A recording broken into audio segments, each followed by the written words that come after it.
Thank you guys for joining us today on the Free Chat, where we bridge the gaps of diversity and we work together to destroy ignorance before it destroys another life. Today I have a guest with me. Guest, if you could, please introduce yourself. What's your name? How y'all doing? My name is Daryl Leathers. I go by Busman 4.0. Awesome. Thank you so much. And let's see, where are you from? Where do you currently reside?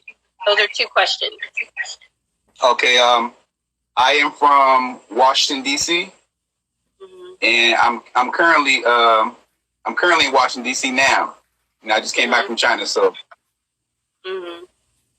Awesome. And what ethnic group do you identify as? African American. Okay. And then what's your age, if you're willing to share? My age, I am 37 years old. Awesome. Thank you for introducing yourself. Going on 17. And if you could tell us a little bit more about you, like what are your hobbies? What are you up to in the world? I know you mentioned your radio show. What are you doing these days?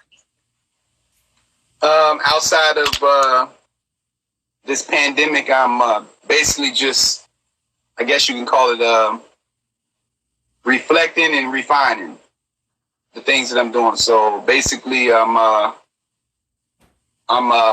tightening up my bolts. So I'm everything I've been working on and I've kind of like maybe been lax with, or maybe didn't put as much energy into. I've been using this pandemic time to like really sit down and focus on certain areas where I can improve. So like, for example, one thing that I'm doing, I'm working on saving and investing. So basically, I feel like a lot of times we have situations where we're not able to save because we have so many things we have to pay for. It could be personal responsibilities and things like that, obligation you have to do, or it could be basically not having a job, and so forth. But during this pandemic time, I've been able to be able to save more. So instead of spending online and all these other things, I buy things that I might need. That's going to help me grow later on. And then outside of that, I'm just saving and stacking. Awesome. It sounds like you're using your time wisely, and I'm glad to hear it. I'm curious what you do normally, like when there's no pandemic, let's say before the pandemic. What were you planning to do this year? What were you doing before all this happened? Before this happened, I was actually had two things I was going to. Well, I have two things that I was in rotation to do. One of them, I was actually about to start my online classes. So I'm an art teacher, so I was going to get ready to start this online program right before the pandemic happened. And then the other thing, I was actually on tour. So I was doing a 50-state tour, promoting my art and music and so forth. And I got to state 10. And at state 10, the pandemic happened. So basically I had to come back home and then stop the whole tour from there. So I'm looking forward to finally getting to a point where I can kind of go back into that area. But right now, I'm okay with I'm okay with not performing right now. Oh, good. Okay, that's a good perspective. Well, definitely, sad to hear that you had to switch it up, but glad to hear you're using your time in a way that's constructive for you, and sorting out everything and following up, as you said, or something. Right. But, yeah, so definitely want to hear about your life as a teacher and your life as teaching in, China and doing music too. I just say, just so people get context. So this is my brother from college, and so that's how I knew Daryl. I know him for, I guess, over 10 years now. So that's pretty wild. But I know, yeah. Right? Huh? I said, I know. We're getting young. We're getting younger. Exactly. exactly. Mm-hmm. Yes. So what did you study in college? Well, as you said before, we both are college mates, you know, so we both went to Columbus College of Art and Design. And while I was there, I was there from 2002 to 2006. And during my time, I was studying fine arts. Fine arts, okay. So I was I'm a portrait painter, so I enjoy drawing faces. That's so cool. I love it. I can't get likeness. Not yet. That's you said you can't what? It's hard for me to get a likeness for people's portraits. If you want an abstract, I got you. Likeness is like, make them look like they actually look is a whole nother thing, but that's really, I have a lot of respect for people who do that. So thank you for introducing that part of your story as well. So how did you get into teaching? Oh, it froze a little bit, but how did you get into teaching? When I was, what was it, my first year after I graduated from CCAD, I'd always been a mentor. So I've always taught for like Salesian Boys and Girls Clubs, any type of tutoring programs, helping kids who were basically had troubles in the school system. So they would basically have these summer programs for them or weekend programs where we would basically help them on like mathematics, reading, and so forth, English, and also doing the mentorship, which was more personal with kids who had a lot of family problems and so forth. So I've always been in the midst of that situation. So get into the teaching was basically easy for me, you know. So after I graduated, I was basically trying to do what most of us do, you know, trying to get into our field and so forth. And I stumbled across teaching as a sub. So I started teaching as a substitute teacher first. I did that for about a year and a half. And I was probably 23, maybe. I was 23 when I started. So I did that for about a year and a half.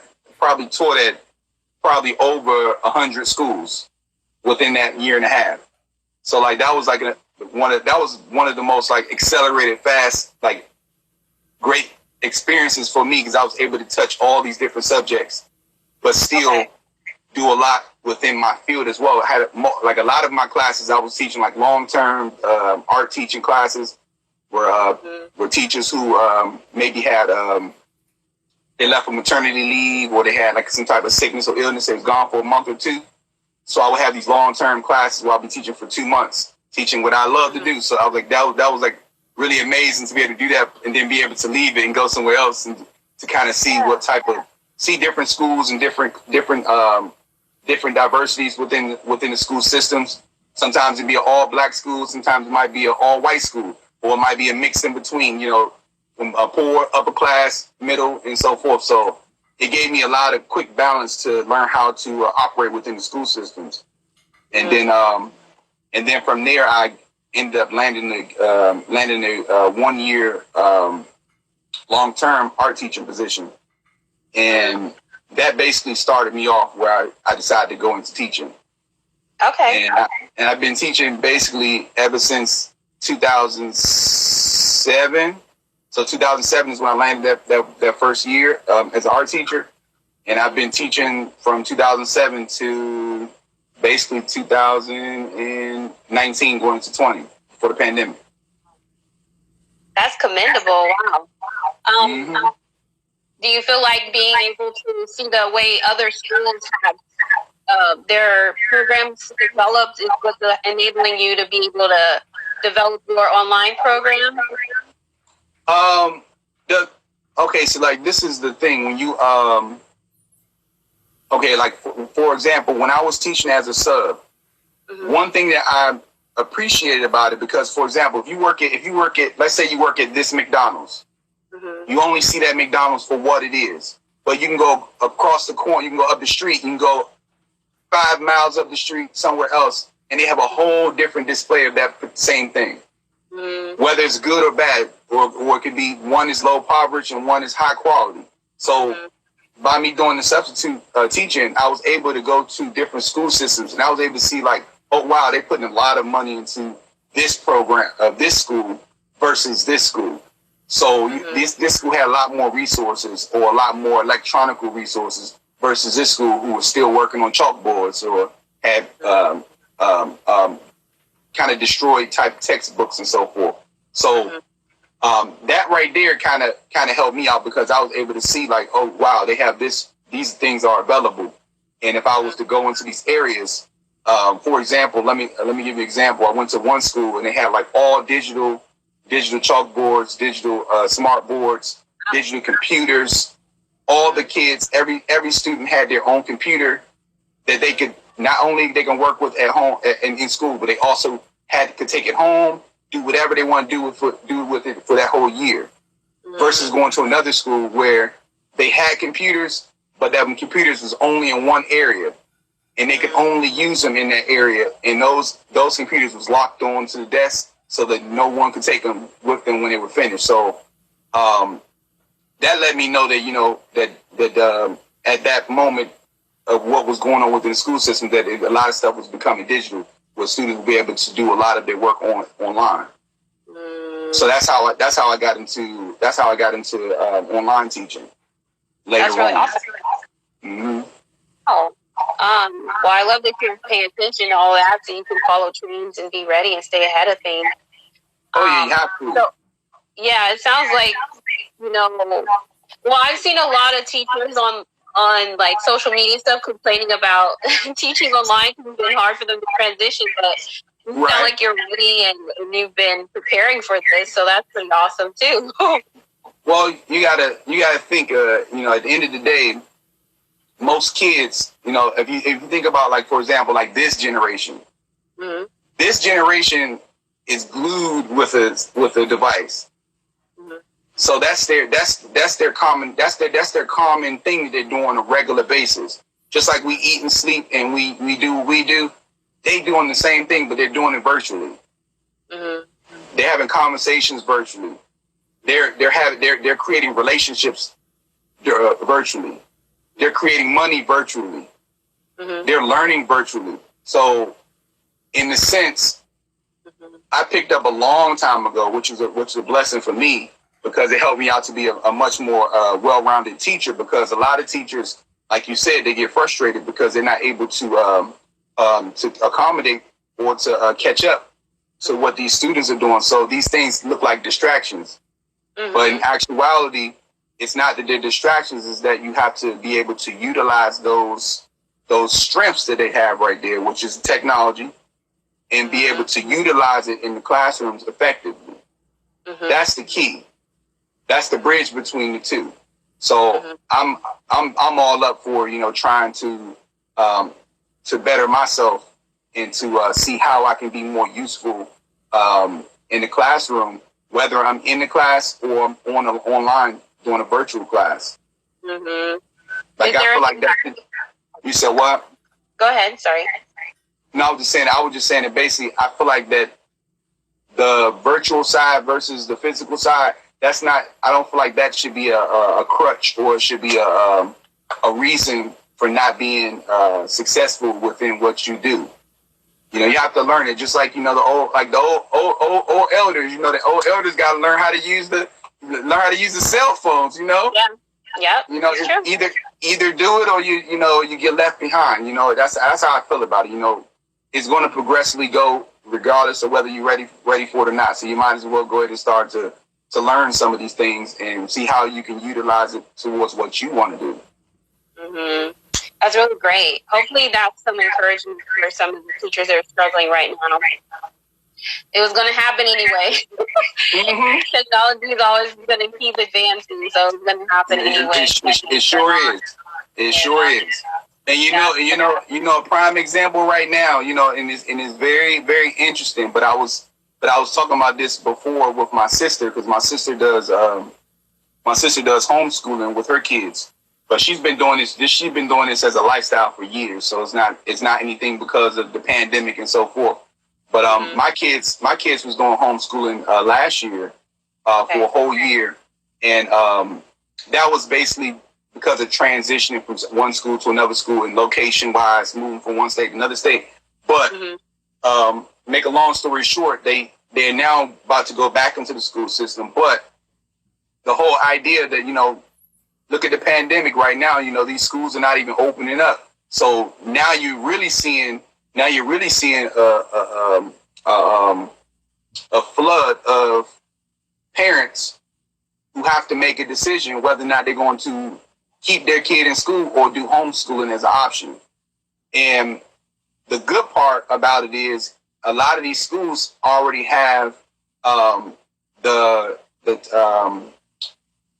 technology already to be able. They already have the portals. So like any school you go to, basically they have an online portal. So you just click on there. They have every kid has their ID. They can click on the ID, and it has a list of the things they have to do. Also, virtual classroom. So the teacher goes in, sends an assignment, and they have a list of all the students there.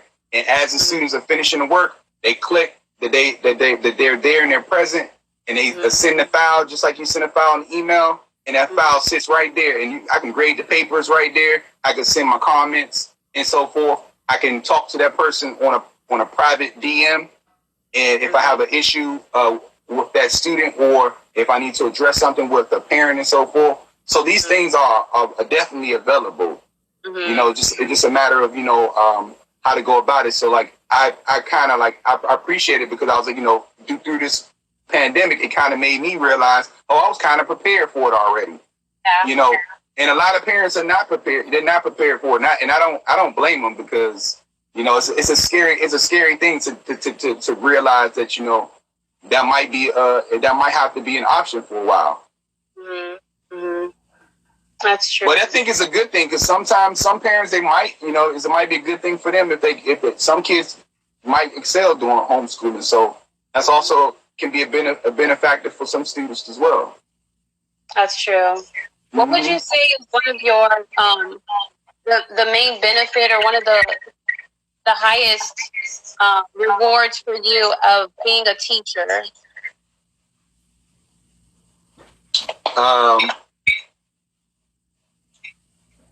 I would say I come from a broken home, so in the sense of I have both my parents, my dad and my mom, but my mom and my dad separated when I was like 5.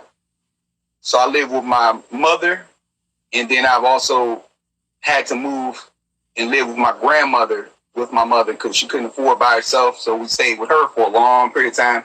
Then I moved back with my dad for a year or two, and then I had to go back to my grandmother up until I left to go to college. So there's a lot of things personally with myself as an African American male. The things that I struggle with, to become a adult, to become what is a man supposed to be, or how to be a provider, or how to be successful in your business and so forth. Like all these things play into part with how you were brought up as well.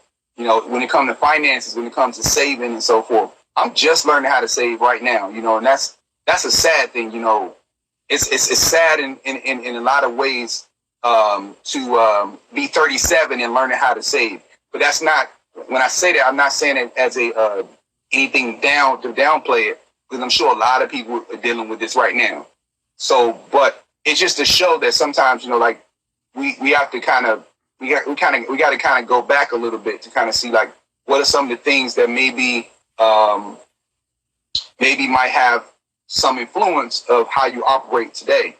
So I try to always go back, I think like, what, I'm bad at saving money. Why am I bad at saving money? I think about this, or I have a relationship, why am I not, as communicating within my relationship here? Oh man, I think about, about my mom, my dad, I think about what I wasn't, what I didn't learn, so forth. So when I say that, to get back to what your question was, I pull that into my teaching. I have that understanding. I have that understanding that most kids nowadays in 2020, their situations are worse than mine. They're not just we're not dealing with kids who have a mom and dad who might have split up and so forth. You're dealing with parents who've never been together.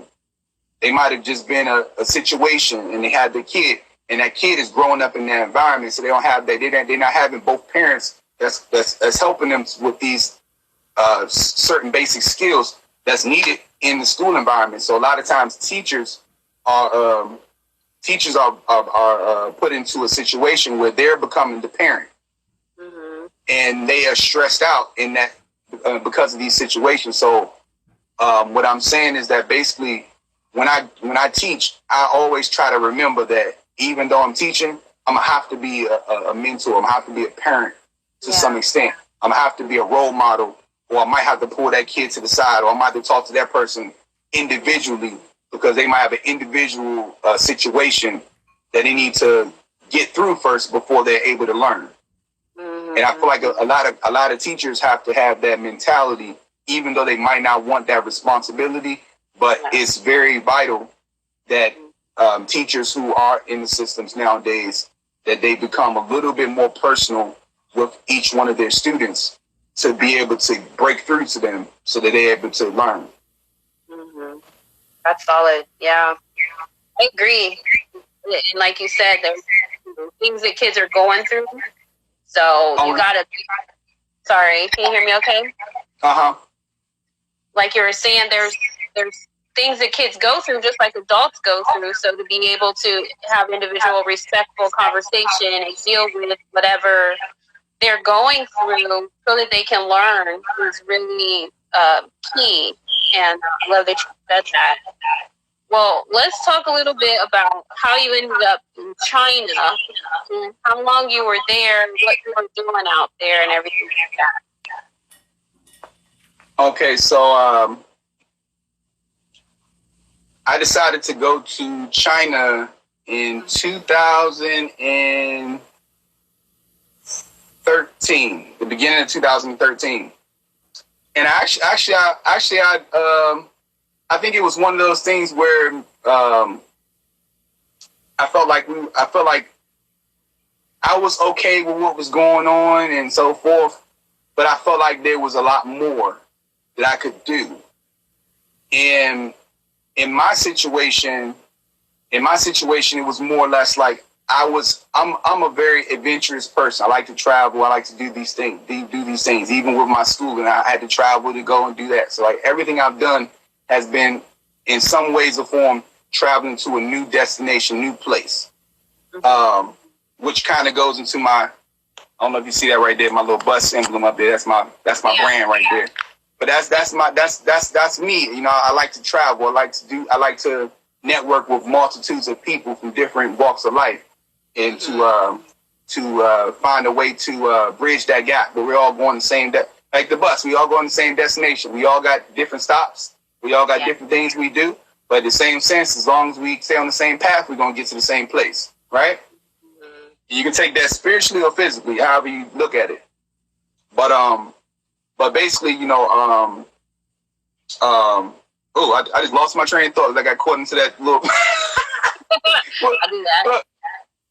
What was the question? You said about China, right? Yeah.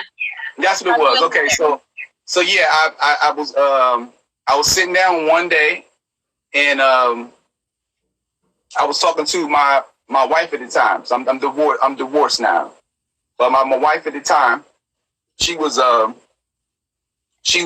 talking, and we were like, we were talking about jobs. We were just talking about jobs and so forth, what we wanted to do and things like that. And ironically, we both were teaching at the time, and we were both like we were okay with what we're doing, but we were still like, there's more to this. And one of her friends called her from China, and she was telling me, she was like, you know, I've been out here for a year in China teaching and so forth, and she was working at this Montessori program and so forth. And my wife, she was just getting out of training for Montessori teaching. So it was like God clicked the button that quick, because it was funny, because she said there's a job opening. There was one job available. Mm-hmm. And the job that she said to her was the same exact training that she had just finished. Wow. And it wasn't like a regular situation, you know, like where it's like, oh, we all working for McDonald's or something like that. Like it was like a certain specialty training that they had to do, and everybody don't have this. So for it to open up like that, we both were like kind of stuck. And the girl asked the question, said, what do you think about, you know, potentially come out to China? Mm-hmm. And she looked at me and I looked at her, and we got I don't know if we got out the phone at the time, but we was both sitting looking at each other, and we both said, you know what? Let's do it. And I don't know if we were joking. I don't know the situation, but I promise you, it was like agreement and click. We both said, let's do it. I promise you, the next day we were packing our bags and getting ready to leave out the country. It took us about a month and a half, you know, past that time frame, to get like home stuff squared away, and talk to the family and get business stuff squared away and so forth. But we were already planning on moving to Washington D.C. at the time from Ohio. And so we were already in the mindset of moving anyways. So like that just came right into the right time, and we shipped off and moved to China. Wow, I love that. You really, it's really important to move, like, it doesn't mean like necessarily like, transition something, but to just move in a group is true for you, and you right. Even you're going to go to China. Oh, that was awesome. Everybody under the sun was telling us, they were saying, you know, y'all crazy. Y'all know why you want to move out there. You know, this and that. And we both had our mindset that we said we both were going to do it, and nobody was going to stop us. You know, we had a good feeling to go out there. You know, and it ended up being the biggest blessing for the both of us. Oh, okay. We had amazing experiences with everything, teaching, the culture, just the diversity within the different cities we were going to, and the different people from all over the world, you know, that we were able to connect with. I mean, everybody, like we was in Shanghai, China, so that was like if you can imagine like Paris, if you think of Paris or London or New York City or like California, where like that's the melting pot where everybody in the world goes to for this particular thing. It was the same thing in Shanghai, China. Everybody from all over the world, every continent will be there. And they will be there every day. It will be like one day you'll go there and there'll be people coming from all over from this place. And once you meet them, you have the best time of your life. And then the next day they'll be gone. They gone back to their home countries or so forth. But you know, but you can just say like, oh man, I met this person from here. I met this person from there. You know, on a regular basis. Yeah. So it was an awesome experience. You said what country? Yeah. Well, like what country were you meeting people from? Oh, they're from. Oh, I wish I could tell you. They were from. I mean, you had people like, okay. So, for example, I'm just gonna say the obvious. You know, people from China. You had people from Korea. You had people from Japan. You had people from Malaysia. You had people from Thailand. You had people from Yugoslavia. You had people from Ukraine. Is it Ukraine? Ukraine. I can't. Don't get me lying. I can't think of the right word, but people from India, people from London, people from Spain, people from Italy, people from Jamaica, people from the United States. You know, all over every person in the United States, from every state, they were there.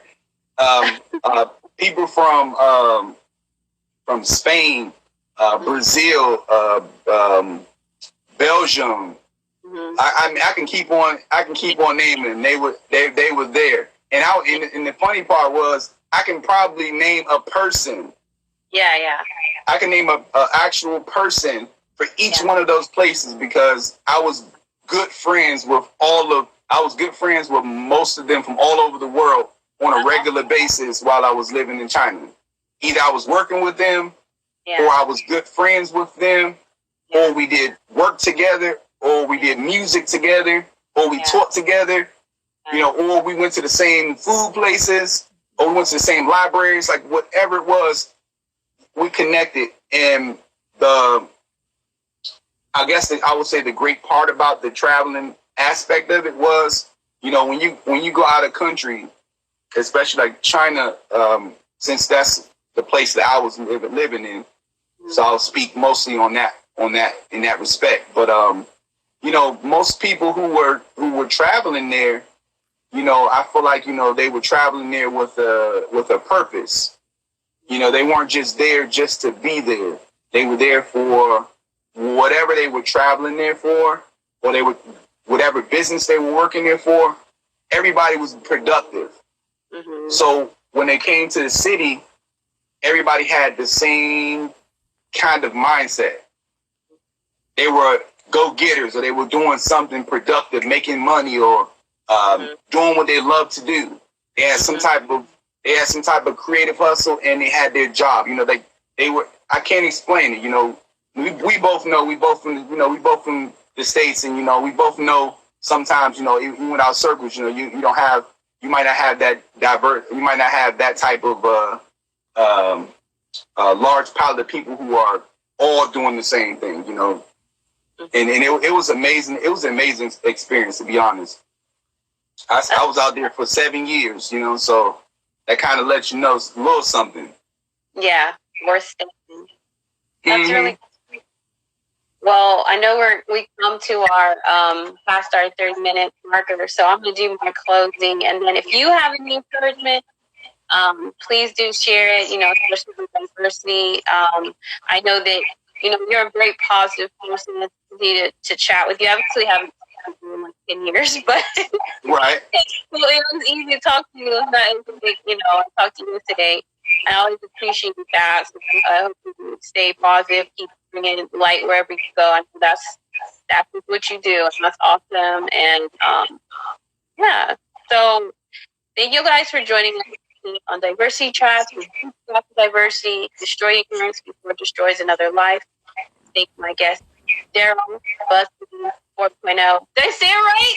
Oh, there you go. Look, if y'all would like to check out some of my music, you can check me out. Just go to you can go to YouTube and look up Busman 4.0.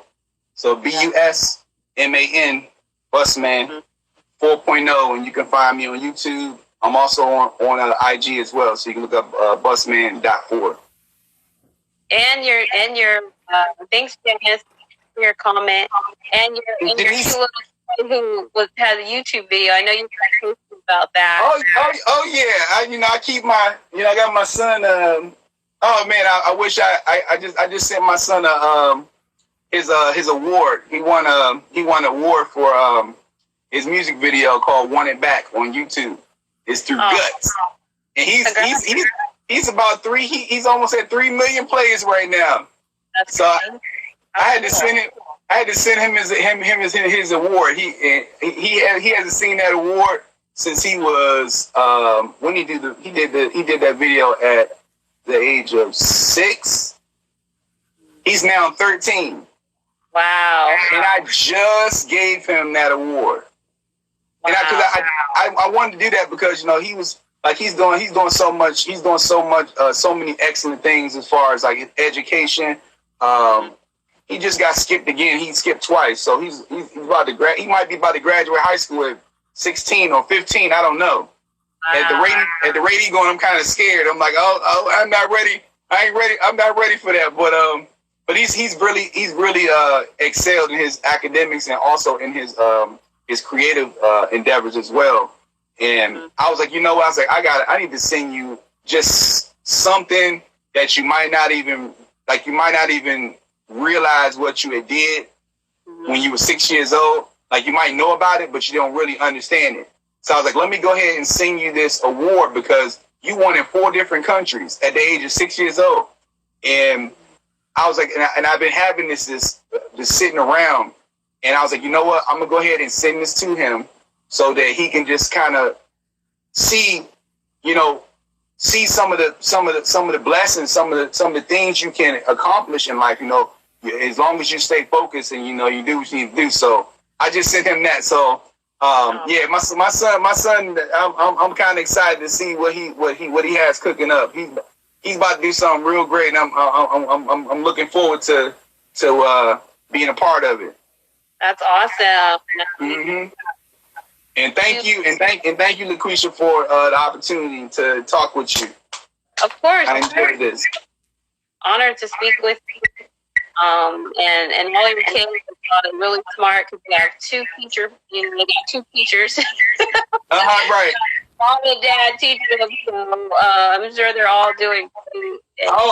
No. Sometimes I feel like they're getting hell because they got one that's coming this way, that's coming that way. You got no options. You got no options with the education part. Right. And no, but up. And I'm a creative. I'm a creative genius. I like to think of myself as. And my ex-wife, she's a mathematical genius. So like that's so those two extremes is my son sometimes like woo, he got a woo side. That's awesome. Did you have any encouragement to share with anybody as far as diversity or anything like that as we close? As far as diversity, what I was saying, this goes with anything in life, whether it's physically, whether it's spiritually, whether it's emotionally, physically, whatever it is, whether it's racial, whether it's gender, anything. I think like my biggest thing that I've learned, in life, when it comes to people in general, is that, the old saying, never judge a book by its cover. I think that's really, really important when it comes to how you interact with people. And I think as far as like when it comes to going to different places, I feel like, at the end of the day, it's always good to, before you make judgment or before you make your mind about something, that is important to experience that situation first. Get to know people, get to understand their position in life, because everybody comes from different parts of life and everybody has different ways of doing things. And it's not necessarily that this is right or this is wrong. It's life experiences. So I think if we learn to be a lot more understanding and a lot more open to these different things in our life experiences, because I feel like this, if you go somewhere and you meet somebody, you might have met that person for a particular reason. So I always keep that in mind when I go out and do things. That's my spiritual side talking right now. So basically just saying, just be open, be ready. And when you get that urge or you got that feeling that you need to do it, whatever it is, it could be getting that new job, or it could be getting that new car, or it could be moving to another place. When you get that opportunity and that comes to you, or meeting a new person, then go ahead and do it, and and see what happens. Good. It's good advice. Thank you for sharing that with us, your story as well. I hope to see you around. Thank you for speaking again. No problem. I would say you have a good one. You too. All right, I'll talk to you again. I might bring you out on my show one of these days. All right. You have a good one too. You too. See you. Bye bye.